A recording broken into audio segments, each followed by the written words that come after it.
I needed to escape yesterday following sulking in my bed for hours, following Celtic winning the league basically last night, yesterday. So I needed to escape to a year of when Rangers were champions, to the very start of my life, November 26, 1987, and it featured the Survivor Series. The Survivor Series was born. I was born. Welcome to the video titled The Event I Was Born On, and in this video, guess what? I'm going to review the Survivor Series, the original one. Nearly 32 years on. Let's get into it, shall we? So the opening match was the best match of the night.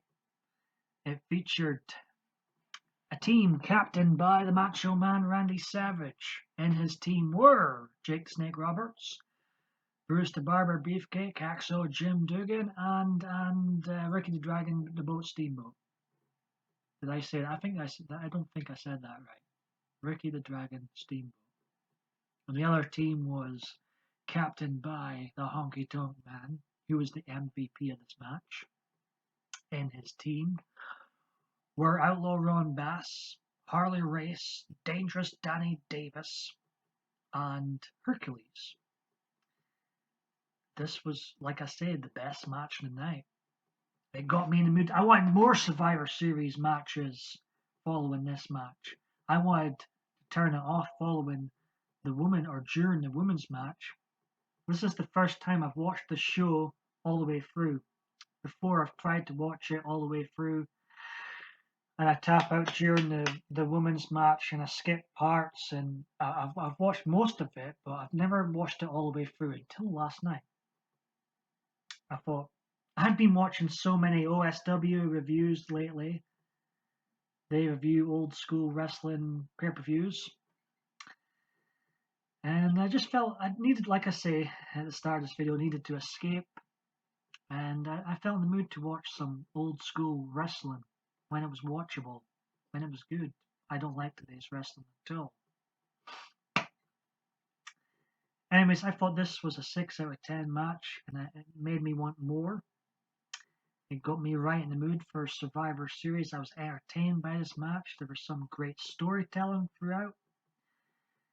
And Honky Tonk Man, for me, despite being a massive Jake Roberts mark, I really enjoy most people in this match, with the exception of Bruce the Barber Beefcake.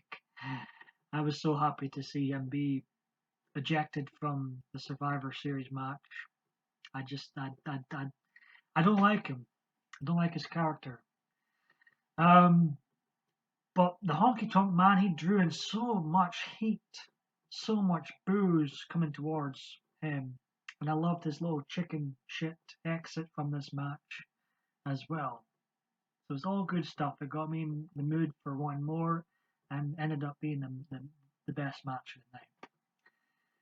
The women's match, for the first time ever, I watched this match all the way through. I was dying to tap out. There's a lot of mistakes during this match, like there is in this video. There was not much story going on. There was some fancy moves going on, but there was not much story. It was just kind of like move, and women were being eliminated from the match, and none of it was that enjoyable. OSW, on the other hand, I don't get this one. This called this the best match of the night. What? Where's Steve Austin? So in one team was captained by Velvet McIntyre, and her team was the Jumping Bomb Angels. That was their name. Who else? Rockin' Robin and the Fabulous Moolah. How can I forget?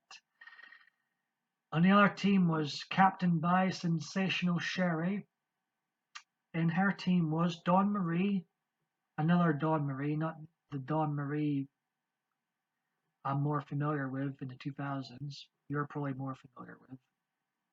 there was a lady wrestler by the name of Donna Christian something. I'm not familiar with this Donna, so I apologize. I've only seen her once, and I think it was this show. I don't think I've seen her more than once. Who else was in this damn team? This ladies' team, rather. The Glamour Girls. They were also in this team.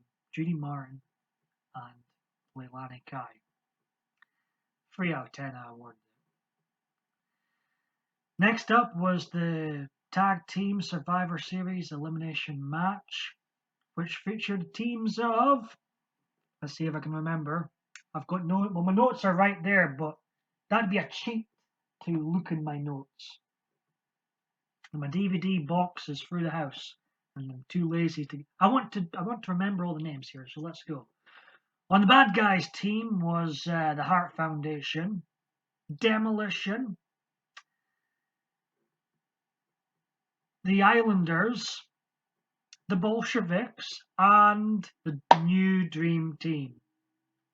On the opposite team, the good guy team were Strike Force, the Fabulous Rougeos, the British Bulldogs. Oh, come on, Paul. Come on. Hulk up. PMDB up. Who else was on that good guy team? Strike Force. Not the Islanders. Fabulous Rougeos. British Bulldogs. The Young Stallions. And the Killer Bees. This was a cluster. This was a mess of a match. In fact, originally in my notes I gave it a 5 out of 10. That was far too generous. This is a 4 out of 10 at best. I think a year later they fixed the problems with this Tag Team Survivor Series elimination match, because it should have been great. It should have been really solid, this match, with the teams involved.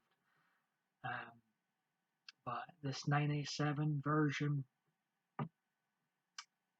as to quote Bret Hart, who featured in this match, was kind of the shits. Better than the women's match, but not that great. So the show started off hot, and then I wanted to tap out during the ladies' match. I got some entertainment, good stuff out of the tag team match, but it was such a mess overall. But the main event was the most memorable match of the night, due to the Hogan Andre face-offs and Andre being the sole survivor and Bam Bam Bigelow getting a bit of a push in this match. Hogan getting eliminated. That was quite a shock at the time. He got eliminated by countout. So on his team, it was Hulk Hogan, the team captain, of course. This is right in the middle of the golden age of wrestling, 6 months after WrestleMania 3, and a time when wrestling was watched. Also in his team were Mr. Wonderful Paul Orndorff, Ken Patera, The Rock, Don Morocco, not Dwayne Johnston, and Bam Bam Bigelow, just mentioned. And Andre's team was captained by Andre, of course. And his team was King Kong Bundy, the One Man Gang, the Natural Butch Reed, and Ravishing Rick Rude. This wasn't the best match of the night, but it was the most memorable match. And there was the shocking moment of Hogan actually being eliminated from the match. Andre was the sole survivor, the first ever sole survivor at the Survivor Series. And overall, this show, the fans were loving it throughout. They were great. They were cheering for so many things in this event. Had a great feel, had a hot opening, it had a cluster mess of a match that had some good moments. The ladies' match for me was terrible. I had watched the OSW review of this show following, and I don't get why they called this the best match of the night. It wasn't. There was not many characters in that match. There was a lot of mistakes. There was just, I guess, this is the type of match Dave Meltzer would probably rate the bet the highest as well. The guy that rated Hogan Andre, the most iconic WrestleMania match of all time, the most memorable WrestleMania match of all time, 1 or 2 stars. But he's a wrestling expert, so what do I know? What do I know? I love Dave. Vince Russo for life, brother. Anyways, I'm rambling on here. I would award the Survivor Series 987, the event I was born on, 5 out of 10. 5 out of 10. A slightly recommendation for the casual old school wrestling fan.